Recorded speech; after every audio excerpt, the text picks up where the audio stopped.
Hello and welcome to Anatomy of Marriage. I'm your host, Melanie Studley. What's up, guys? My name is Seth Studley. I'm a licensed marriage and family therapist. Today is an ultimate treat. I heard this dude a long time ago, and he's been kicking ass ever since. And today, we have his kick-ass wife, Trish. So we interviewed Ryan Michler from the Order of Man podcast and his wife, Trish Michler. They are awesome. They're funny. They're down-to-earth, real couples, and it's a great conversation. It is. You guys It's are going to really love good. this. You are absolutely going to love it, so let us not delay any further. Enjoy. Let's go.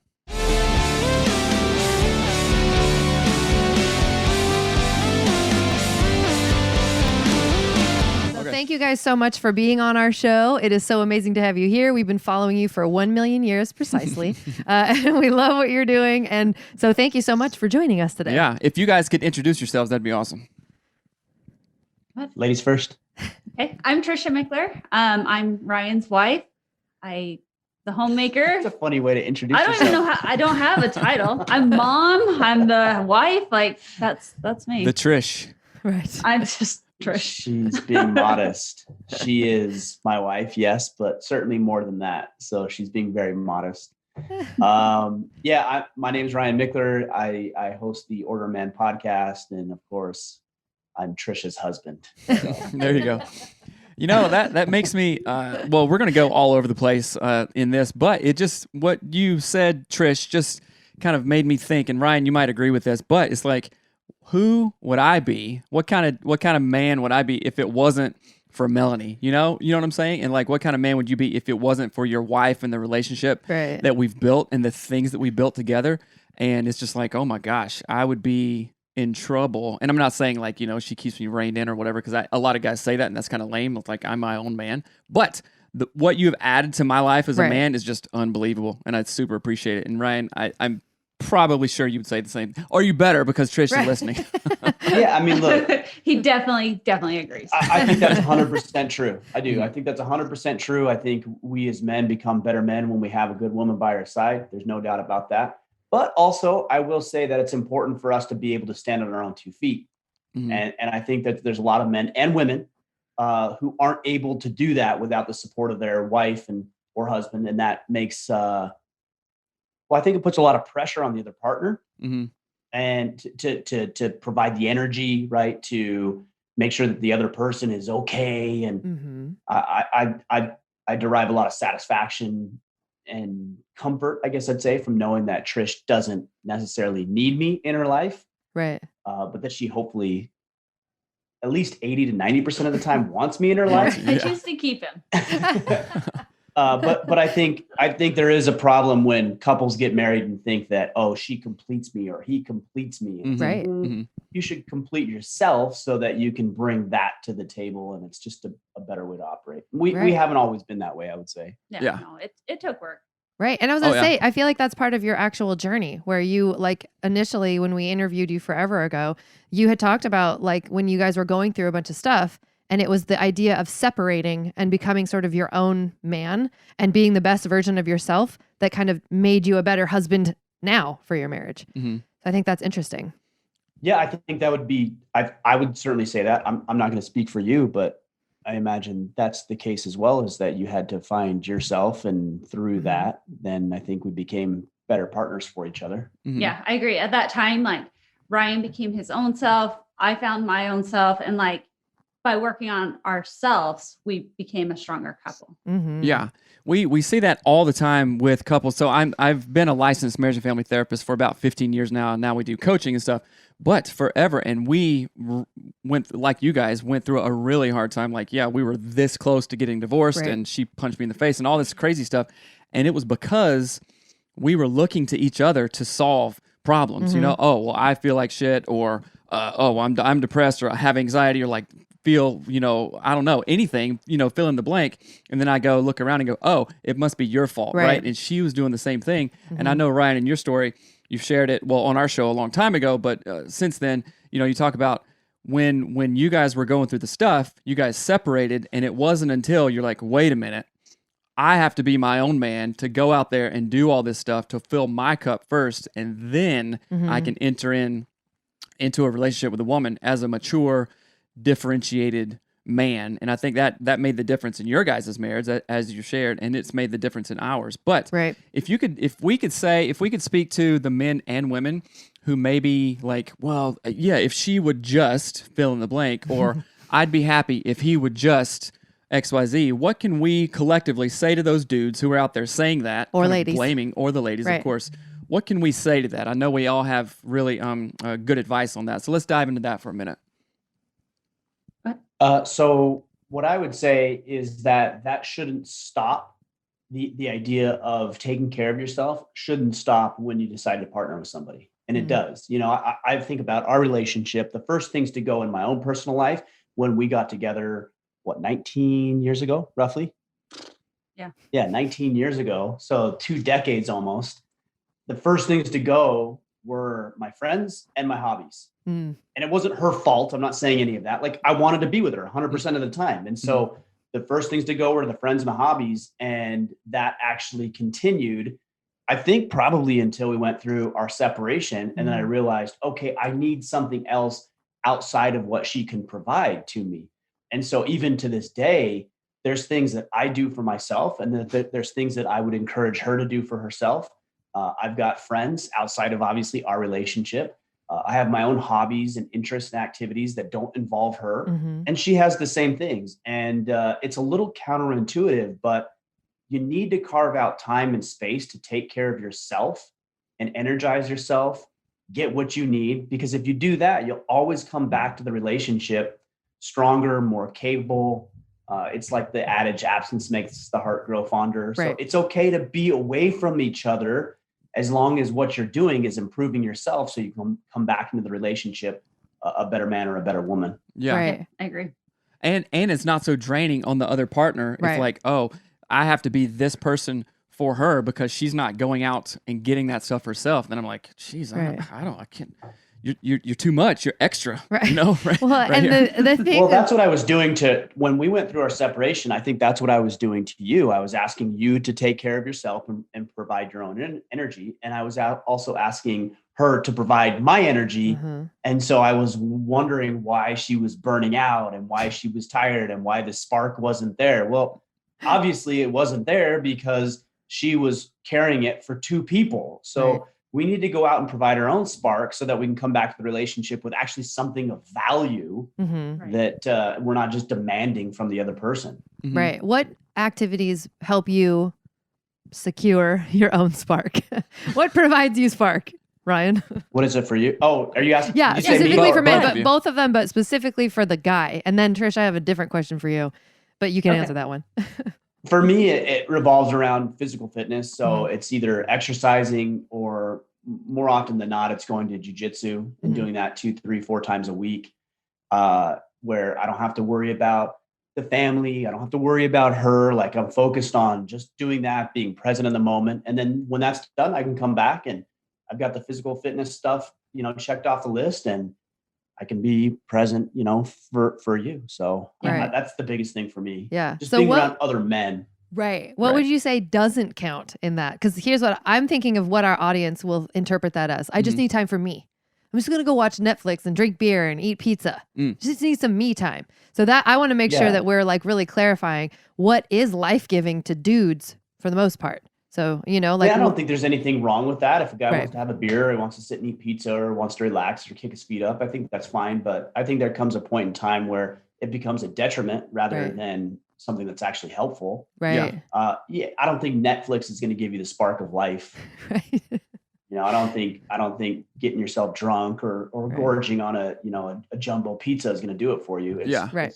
It's great, it's fine, but really what you want is something that's going to energize you. So that's something that's going to stimulate you, something that's going to challenge you, push you mentally, physically, emotionally, something that's hard, demanding.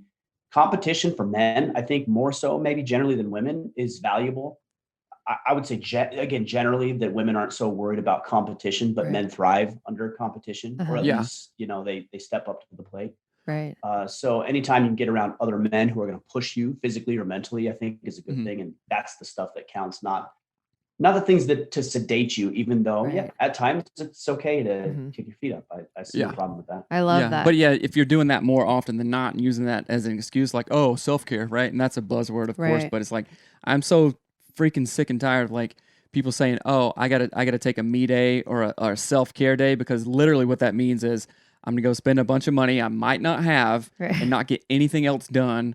I'm not, pushing the envelope on my physical fitness, on my intellectual fitness or spiritual fitness. It's just checking out. And there is there's another pandemic of that, of just checking out, of like, well, this is me time. I'm going over here. It's like, no, come on, let's go. If you're gonna do self-care, you know what it reminds me of? It reminds me of that thing on Parks and Rec where they talk about treat yourself. Yeah. Have you guys seen that? Yes. Where it's like they just go out and they spend, treat yourself. Yeah. They just go out and spend a bunch of money and they go to the spas and like they do everything, lavish and money isn't an issue. And that's nice. There's nothing wrong with that. I'm not saying that. I'm just saying that we ought to think more about the long-term ramifications. So you're talking about the term self-care. Self-care isn't temporary and it isn't always immediate either. A lot of the times you don't even see it for long periods of time. If you go into the gym for the first time in a decade, it's going to probably take you a few weeks, maybe a month, maybe slightly longer to actually experience the positive net gains from that.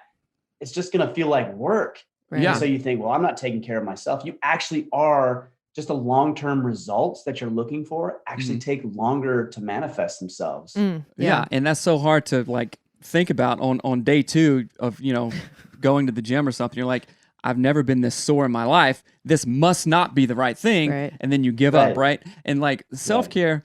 So this is, I'm on day 52 of 75 hard. And this is the second time I've done it. I did the whole program in 2020 and it was amazing and everything. And I know you've done it a time or two. And it's like, wait a minute, how is self-care doing 2 workouts a day, drinking a gallon of water, like running in the snow and all this stuff? How is that self-care? Well, that's the most active and beneficial, I think, piece of self-care that I've ever done because I'm like firing on all cylinders there. And of course it hurts. You don't want to do it, right? But wisdom does now. We're going to be thankful for later. And that's long-term self-care, which can turn into a habit, which turns into just a lifestyle. It's not something that, I'm doing this for 75 days and I'm going to go, Netflix and drink beer for, 6 months after that. I agree. Trisha, what do you do for self-care other than use that new saw I saw you using on your Instagram? The new what? The saw that I was using. Well, I liked going into CrossFit. I go 4 or 5 times a week. I do a couple of days where it's just me, and then a couple of days where I take the kids in. And so for me, that's really good. For me, that takes care of like the mom rage. It helps. It gets out all of the stress and the frustration. And I've got 1 hour where I can just absolutely let loose and destroy and I feel great afterwards. And I can come home, be all zen and like happy homemaker. But it's also getting into gardening season. And so summers in Maine are ridiculously beautiful. And so from the second the sun comes up, which is like 4:30, I'm ready to go outside. And so as soon as it's warm enough, man, me and the kids were outside all day. I doubled the garden this year. So fun. There's going to be a lot of time spent outside. So for me, that is self-care. Awesome. Like, it's work and I love it. I absolutely love getting my hands dirty, being outside, being exhausted at the end of the day. I think you and I are like soul sisters. Like anytime you post a picture with you, I mean, I build stuff all the time. When we first got married, the most exciting part was he came with a whole set of tools. Like he had drills and saws and he knew how to use them. So I basically like from the second we got married, I'm like, I'm building everything I can build.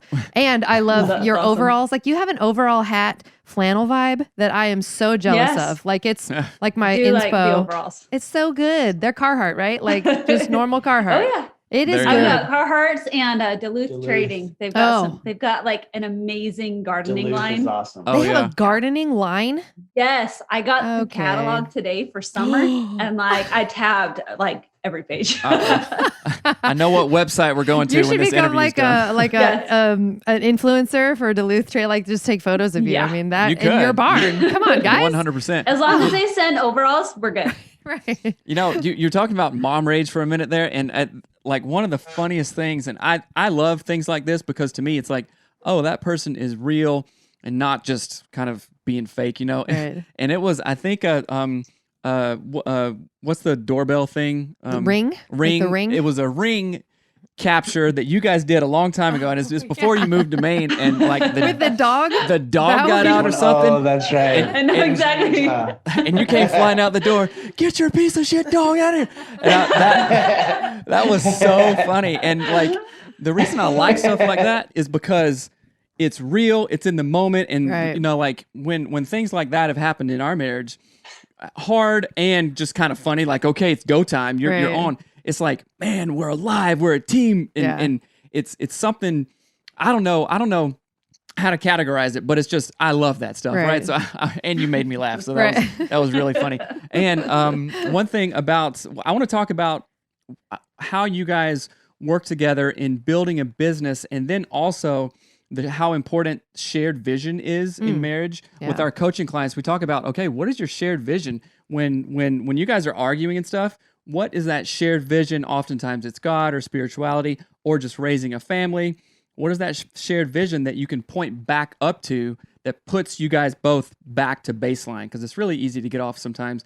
And let's see. Yeah. So tell us a little bit about how you guys work together in building and doing something really crazy. Like, okay, we're moving from Utah to Maine. Boom, let's do this. And that big leap that you guys took. Talk a little bit about that. Yeah. You want to start on that? Well, I think for me, when I was thinking like, what's our main thing? For us, it's raising a good, strong, healthy family. Like for us, our family's number one. So is it improving our family? Is it giving us more time together? Is it an experience that continues to grow our relationships? Like, how does it benefit our family most? Are we doing the best we can?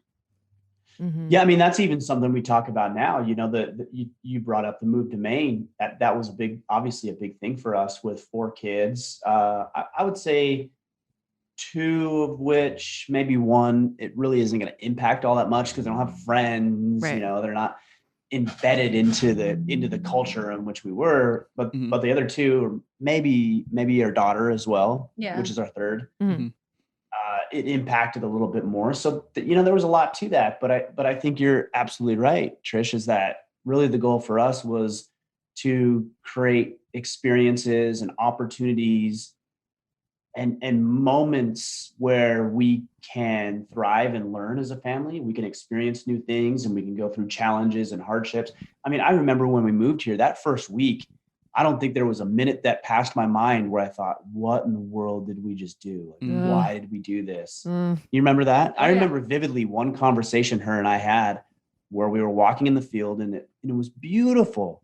It was June in Maine and it was beautiful. And we're walking out in this field. We moved from a third of an acre lot to 50 acres. It was beautiful. Gosh. Wow. And I remember thinking, and we even talked about this verbally, like, why did we do this? Did we do the right thing? We just walked away from everything and everyone we knew. Like, the hell is wrong with us? Right. Yeah. Right. But ultimately, the reason we decided to do it, and people ask this all the time, is why would you do that? Well, just adventure, experience, opportunities, and there's so many opportunities that presented themselves since we've been out here. We've made new friendships. We've certainly had new experiences. We've struggled in a lot of ways. We've come together in a lot of ways. And especially as, you move to a new place, there's not as many people that or friends. And so we've had to turn inward. Our children have had to turn to each other and to us. We've had to turn to our children. And it's really forged a pretty tight bond between all of us, which is good, like 95% of the time. And then 5% of the time it's, we butt heads and we have challenges and we struggle and we have a teenager now. And, that's exciting and scary and every other range of emotions that you could possibly think of. So, how old is your oldest? He's 13. He turned 13 2-3 months ago. Right. Yeah. So is ours. Yeah, Our have a oldest 13. is 13. Oh, and 13 then to the next 12. one You is guys 12. have? So 3. Yeah. 3. Okay. And then your youngest is how old? 9. She's 9. Yeah. 9. So, I mean, similar ages. We have 13, 10, 7, and 5. There you go. Yes, Ooh. I got it right. That's Don't crazy. ask me their dates of birth, though. That's her department. What are their names? I'm just kidding. Right. I know that. Well, actually, I don't. I know their nicknames. I mix those up 95% Number 3. of the Number time. 3. I Goes know, at the door. That's right. The worst is when you start calling your kids by your dog's name. Like we've done that way too many times. We'll call our kid Doug. I do, because our German Shepherd, we got him the same time our youngest was crawling. And so like they just kind of hit milestones at the same time. So I'm always calling him, hey, Sarge, come here, Sarge. Not Sarge, get over here. You know? Yeah. That is so funny. They were on four appendages, I guess, right? They were all walking around or crawling. That's funny. Yeah. One question that I'd love to ask is like the difference. So before and after, before you guys made this, not the move, but before you changed yourselves within your marriage, I want to talk about the teamwork element of that. So how did you treat one another before you made that sort of shift into knowing more about yourselves? And how do you treat one another now? I don't think I included her on very much. I just made the assumption that she either knew or she quote unquote should understand. I think that was the biggest thing for me, you know. And I remember during our separation, I thought to myself, you know, why didn't she appreciate what I was doing? Why didn't she appreciate the way that I was trying to show that I cared about our marriage and the sacrifices that I was making? And I just assumed that she would or should know. And that's not the case, obviously. You know, there's a barrier there. Even after 20 years of being together, almost 17 years of being married, there's still, I think, a little bit of not a barrier, but just a disconnect. Right. And so I think it's very important, it has been for us anyways, to make sure that disconnect is not there, even with little things like travel plans. You know, she might say to me, well, I didn't know you were going here. And that's a failure on my part. Right. So we've really had to work on our communication, which I think, I'll say, I think I'm better at just naturally than her ability to communicate. And so those are things that we've had to work on, so there isn't as large of a disconnect between what each of us are experiencing or going through or thinking or goals or anything like that. Right. Yeah. Yeah. And before, like something that I really, really had to work at, and I still have to work on, is communication. Like you said, before our separation, like I would hold everything inside and I wouldn't tell him how I was feeling. I knew I was either happy, sad, or mad, but like, and those were my only 3 compartments I had. And I didn't understand, like, sometimes maybe I'm anxious or I'm scared or I'm nervous or I'm just kind of sad. Like I didn't have the words for those emotions before. And so, that seems like such a ridiculous thing, because like I was an adult at this point, but I honestly had just never really been good at communicating myself or my emotions or my thoughts.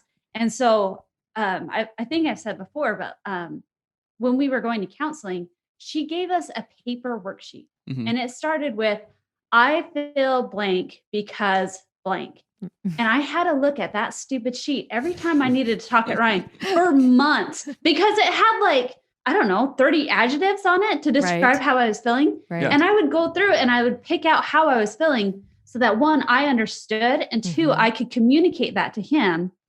Because if I told him like, you know, I'm really stressed about this, he could be, oh, well, let me help you with X, Y, Z, you know? And so it just changed like the whole thing, learning how to communicate with one another. Right. Yeah. That's interesting, because I often say like we get taught these things in kindergarten, but then they stop teaching them to us. They stop teaching like emotional awareness or whatever. And so I think honestly that vocabulary like falls out of our brain at some point, because it's not being sort of, what's the word I'm trying to think of? Just Reinforced like reinforced It over fell the out years. of your brain. Right. Yeah. It just fell out. And so it's funny how often, it's not funny, but it's not surprising to me that oftentimes people have like 3 channels. I'm happy, I'm sad, or I'm mad.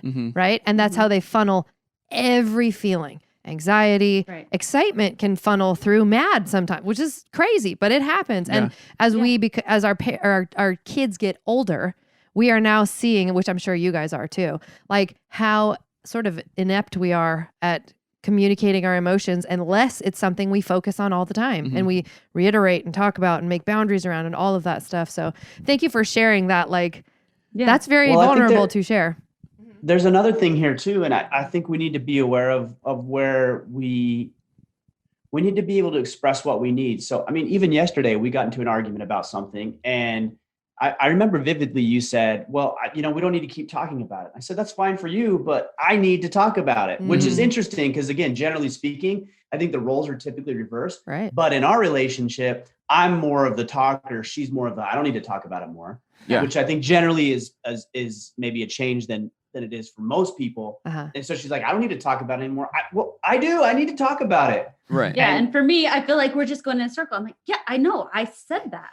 Right. So why are we still talking about it? And for me, it's working through it. I'm just like, maybe it's not that I need you to say anything or that I need any sort of conclusion. I just need to make sure that I'm wrapping my head around it and that all the bases are covered. And that doesn't seem as productive for her as it does for me. Yeah. Oftentimes couples get in this rut. There's this idea in therapy, either what she said or didn't say, I take as a perceived neglect or a perceived threat. Like if she says, oh, well, we don't need to talk about it, then I have maybe some perception of neglect. Well, yes, we do. We need to talk about it. You don't care about me because you don't want to talk about it. Right. Or perceived threat. Like I can say something with the tone that I may say to, my buddies or something and not even think anything of it, but it might be too harsh or whatever. She's like, well, I mean, not like a physical threat, obviously, but oh, wait a minute. What does that mean? So the idea of perceived threat, perceived neglect, if we can really wrap our minds around that and go, no, this is what I need here. And then of course be respectful to attune to her needs and her attune to my needs. Then we're rolling pretty good. But it sounds like you guys have really worked through that. And obviously you're here on a podcast, not arguing. So how did you? I'm making notes. I will say this. I don't think we've worked through it. I think we're working on it. Right. Like there's no destination. We still struggle. It's funny you talk about that perceived threat as something is the way somebody says something. It could be as simple as the way somebody breathes. Right. Yeah. Yesterday, I'm like, what? You don't do that. She's like, I'm just breathing. For? Yeah. And I'm like, yeah, but you took a deep sigh, and then I interpreted it one way. Right. And it wasn't intended that it's a breath. And yet we interpret it through our own lens. Yeah. Right. Accurately or inaccurately. That's just what we do. And right. Yeah. And then the other, we don't have it figured out. We're working. Yeah. We have not worked on it. We are working, through it currently. Yeah. Right. And the only way out is through, right? Yeah. If we just table this, oftentimes we have done this and other couples do too. We'll go, okay, forget it. And then we're both flooded and then nothing gets resolved. And it comes right back around. And then, oh, wait a minute, that progress that we made, we just stopped all that progress, went backwards. Now we have to go through that again. Right. That's one of my favorite sayings. The only way out is through. And that can be literally anything in life. So it's our dedication and going back to the shared vision of like, okay, I respect you enough, I love you enough to work on this because this will move us towards that thing, right? Yeah, I read a book recently. Go ahead. Well, I was just going to say, I think in society, there's this idea that, if it doesn't work or you're not quote unquote compatible, that there's another way out, and that is literally out. Right. And that's not an option for us. Right. So yes, the answer is through, and it's going to be painful and it's going to be ugly at times. And I'm going to screw up and she's going to screw up, and okay, like, damn, we got to figure it out because that's the only option. The alternative is there. Well, one doesn't exist. So we need to figure it out. Right. And I like that idea because it reminds me of a book I read recently where they were talking about, and it's all sort of based off of Stoicism, right? So like, what book was it? I'm trying to think of which one it was. I've read like 100, so I don't even know. But this idea that you're essentially what you create in your mind about a situation is what you get, right? So if in your mind, the meaning of that sigh is, oh, see, she's mad.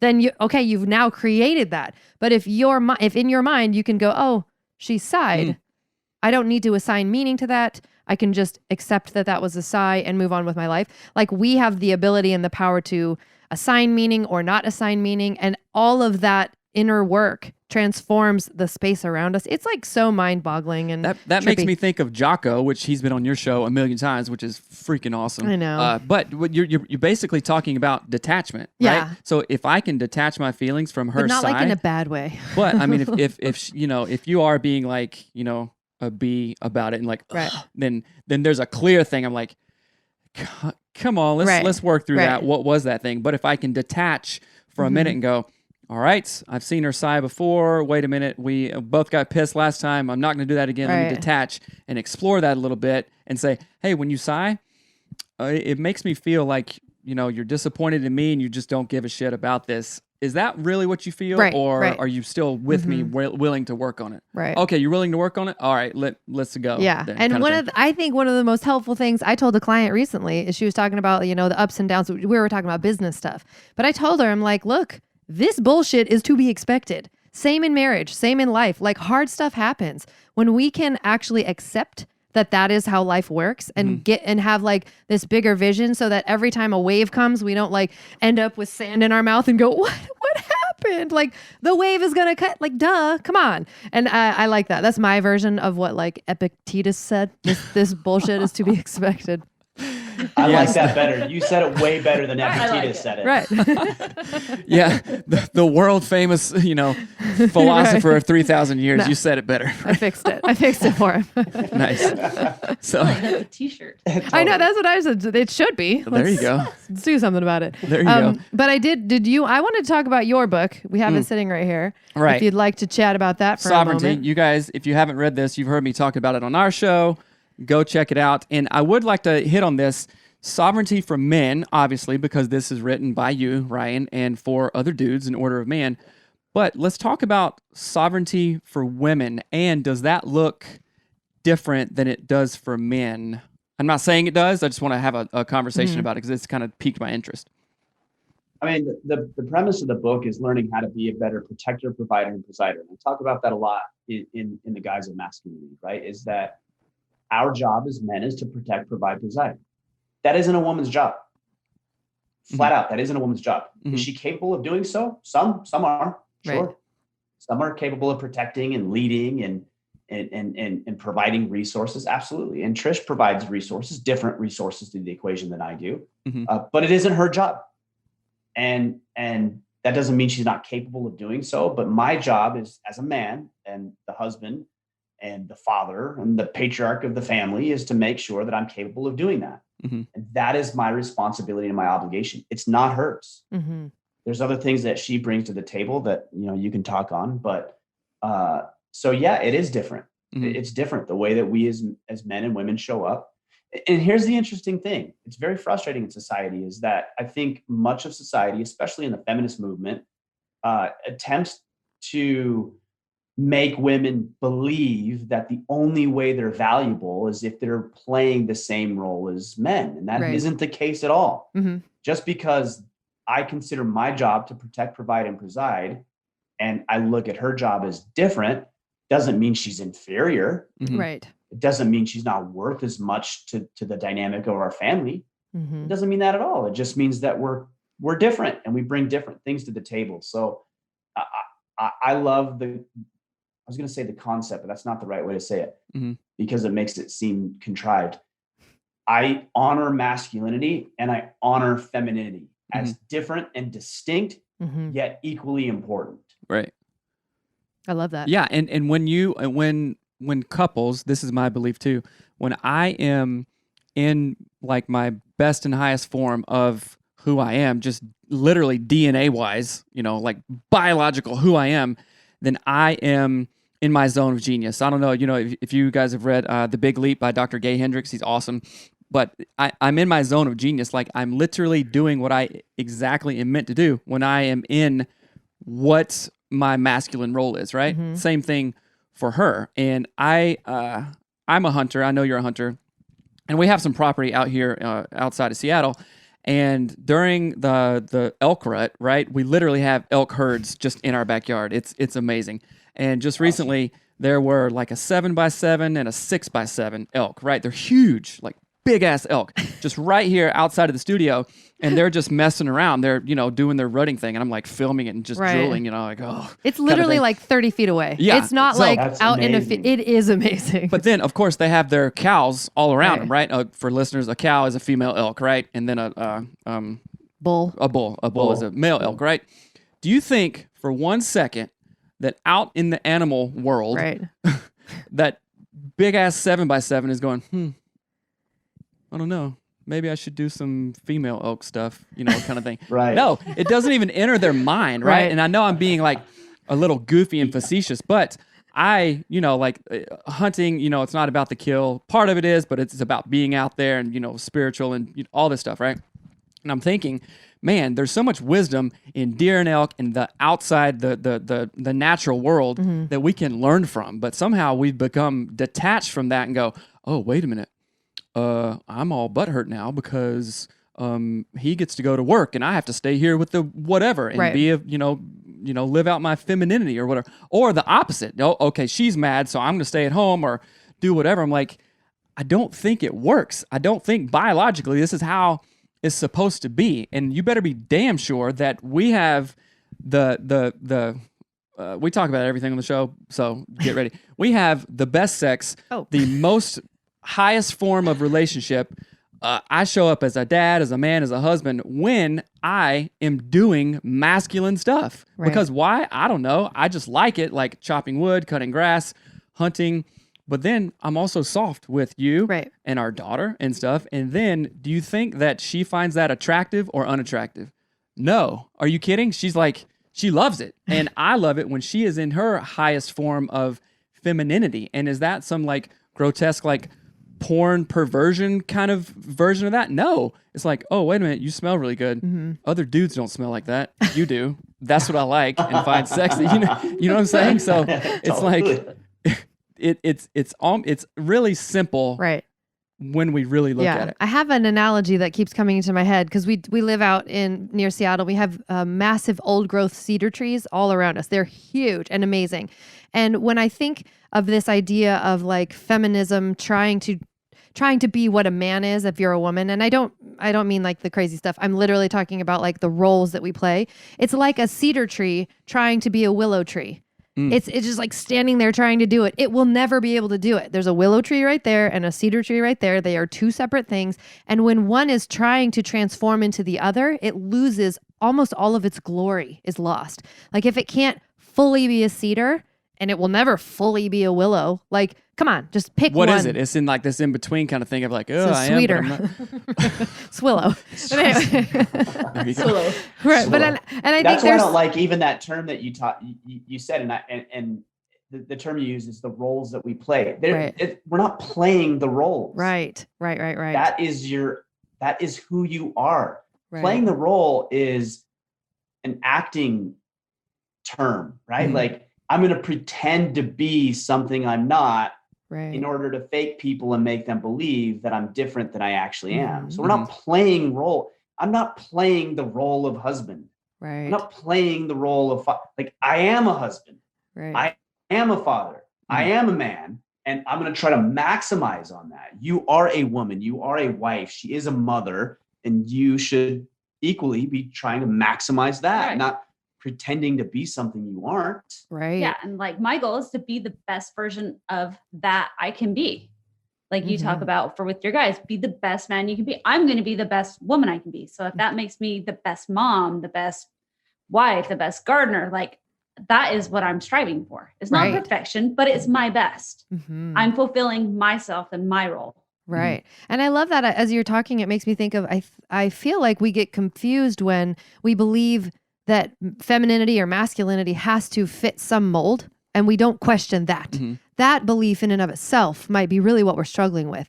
Like if I think that feminine women should wear high heels and red lipstick, then I am not that because I won't. I don't even think I have high heels. And I have red lipstick, but I don't wear it.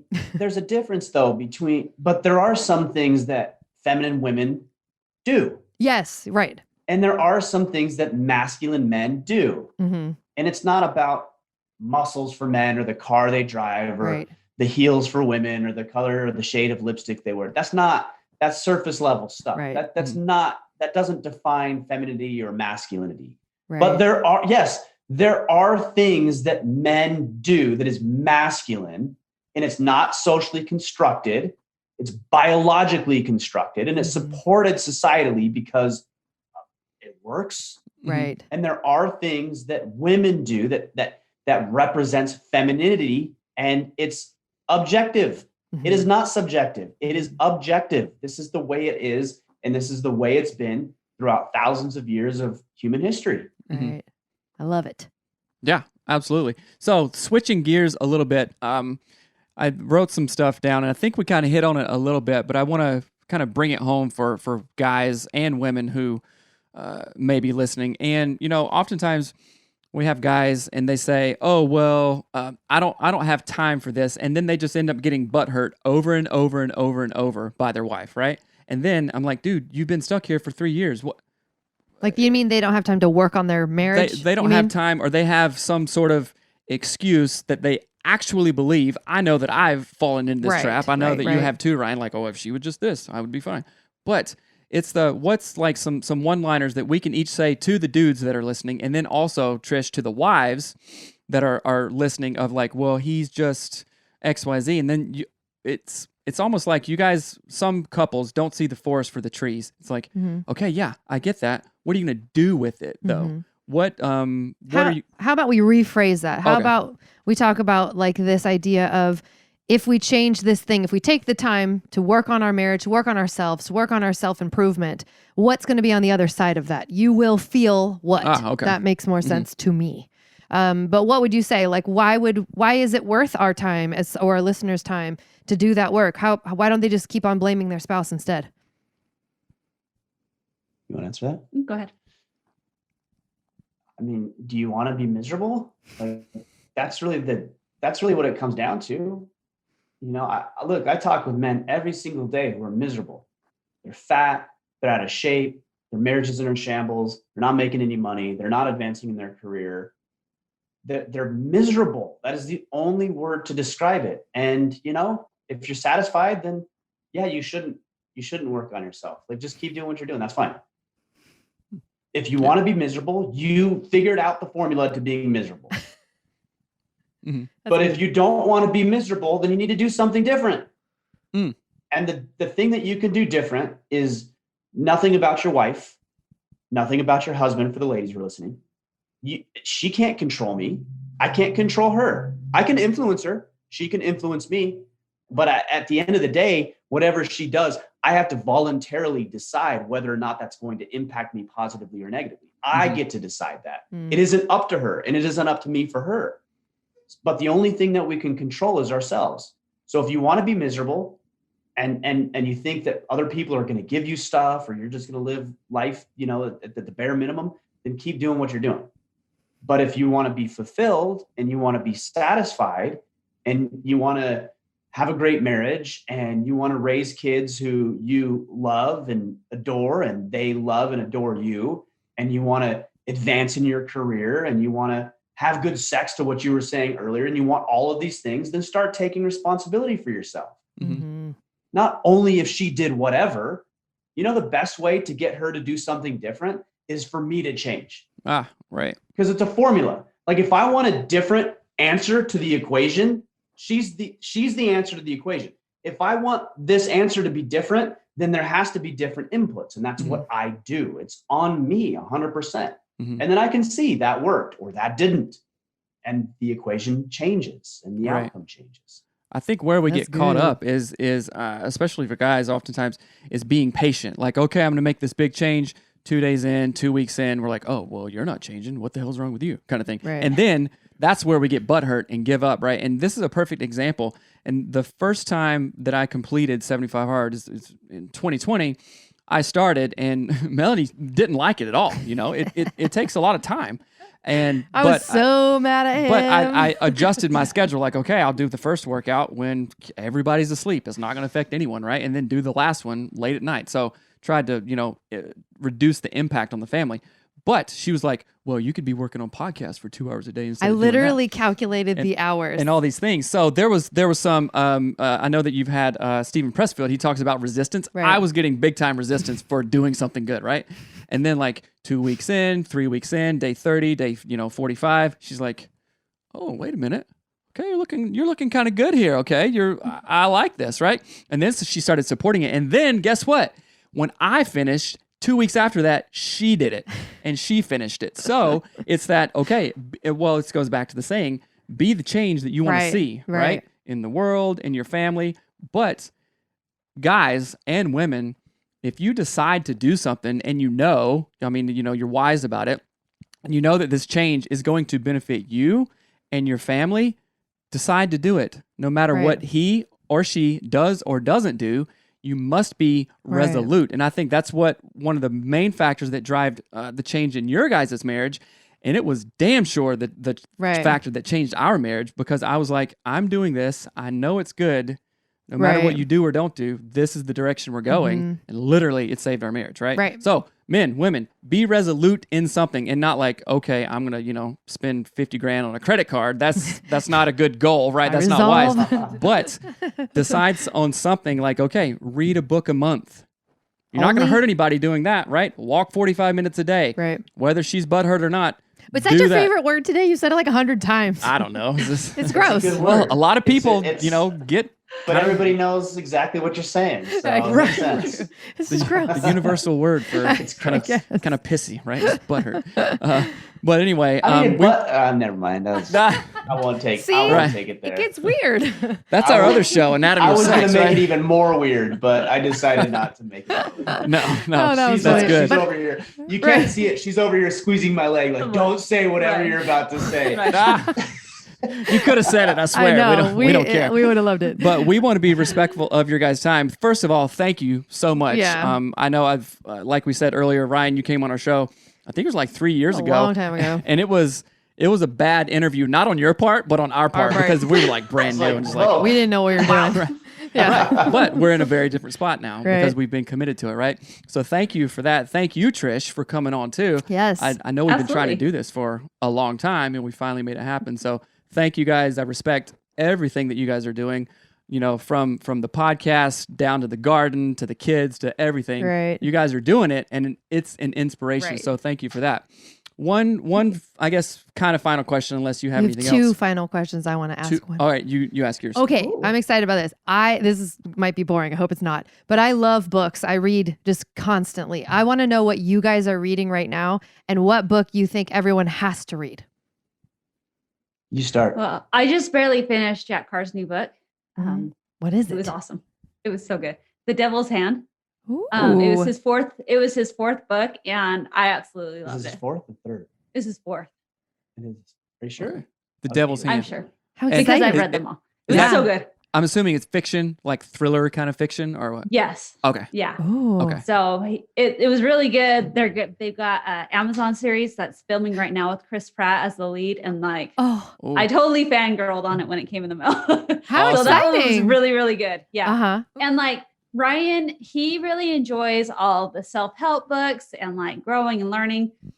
I just want a good novel. I need a good story. I read to relax and to veg out. For me, it's entertainment. So anytime there's a good novel, I'm all over it.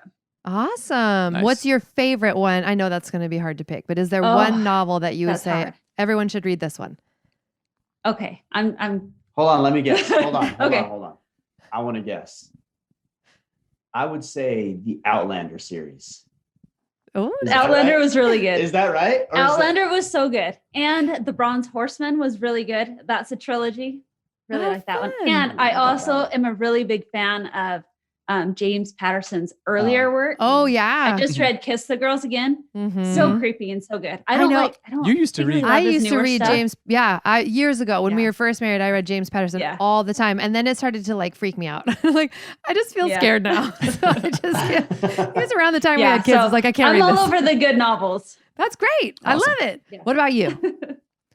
I'm usually reading a book based on an upcoming podcast guest at this point.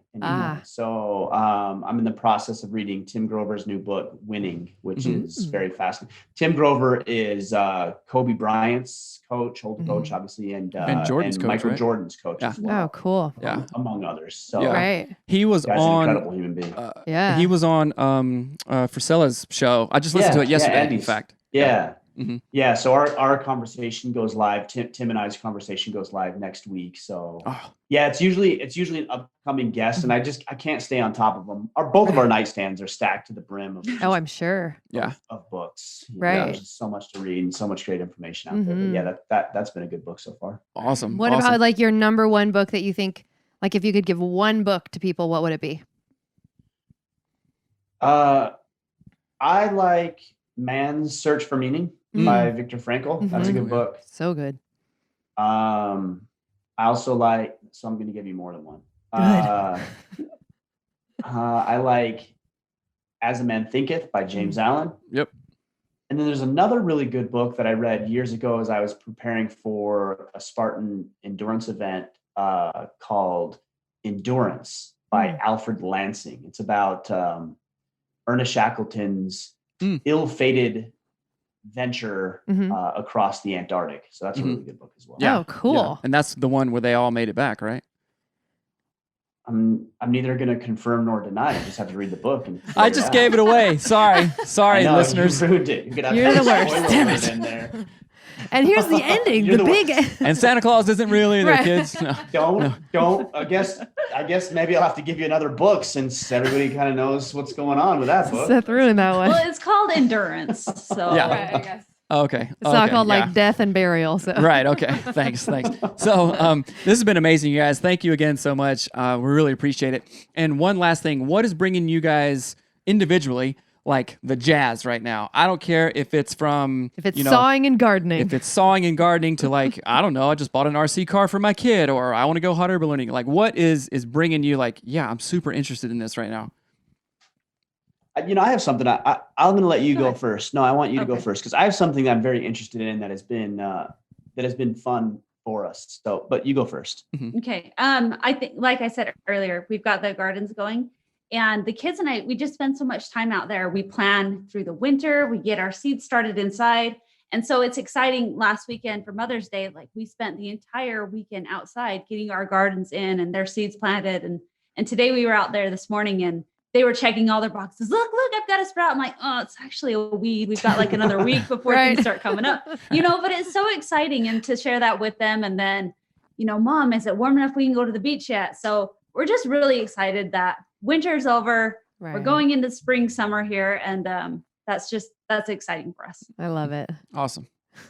And the thing that I'm actually really excited about, which is kind of it's not weird. It's just interesting that I'm excited about this is we have some friends who are getting married here at our place in the fall. They're going to get married in the barn. So We've been spending a lot of time, obviously working in the garden, doing things around the house from, odd jobs like painting and cleaning up the barn and things like that has been really fun. I've enjoyed it. So, it's things we need to do around the house anyways. And this gives us a good reason to do it because we care about our friends and we want them to have a good experience, but it's kept us all on track and on point. Oh, that's so cool. How big is your barn? Like, what is the square footage of it? Huge.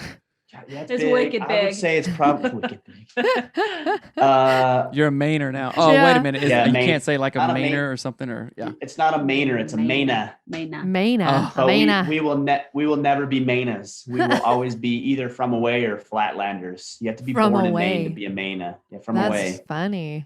Yeah, never heard that. But how many I would square say feet is it? 50 feet across, maybe, and 150 to 200 feet long. I'm so bad at this. It has 4 levels. How's that? Yeah. There's 4 levels. What? That's awesome. Yeah, I just think of the possibilities. Like if we had that on our property, I'd be like, yep, everything is we in want there. We want to build a barn home, but not like a, kind of like what you have made into something like that you would live in. Yeah. But that's so every time I see your barn, I'm like, oh, that's so bad. Or your wife's overalls. Yes. Well, those are definitely easier than the barn building and renovation. That's for sure. So, but no, it's been a fun project. We've had a lot of fun with it. Right. That's awesome. So for our listeners who want to know more about what both of you guys do, what's the best places for them to find out stuff? We're going to start a new podcast. No, we're not. No, we're not. Tell me what your idea is now. There's no idea. There's nothing here. Yes, there is. Well, maybe for Ryan, but not for Trish. There is something here. Right. We'll keep you apprised as that develops or doesn't. Yeah. We'll let you know. We'll see. The best, I think probably if you wanted to connect with both of us, I would say Instagram, right? Yeah. I'm at Ryan Michler. And I'm Michler's in Maine. Mm-hmm. Okay. So that's the best place to connect with us or Order of Men. If you want to listen to a podcast about what I'm doing specifically with men, then that's the best place to go, the Order of Men podcast. Yeah. You guys go check out both their Instagrams. Order of Man has been really influential in my life. So thanks, Ryan. Thanks for both of your guys' work. It's awesome. This has been a blast. You guys go check out what they're doing. And thanks, guys. We loved it. Thank you so much. Appreciate it, guys. Thank you. All right. Bye. Later.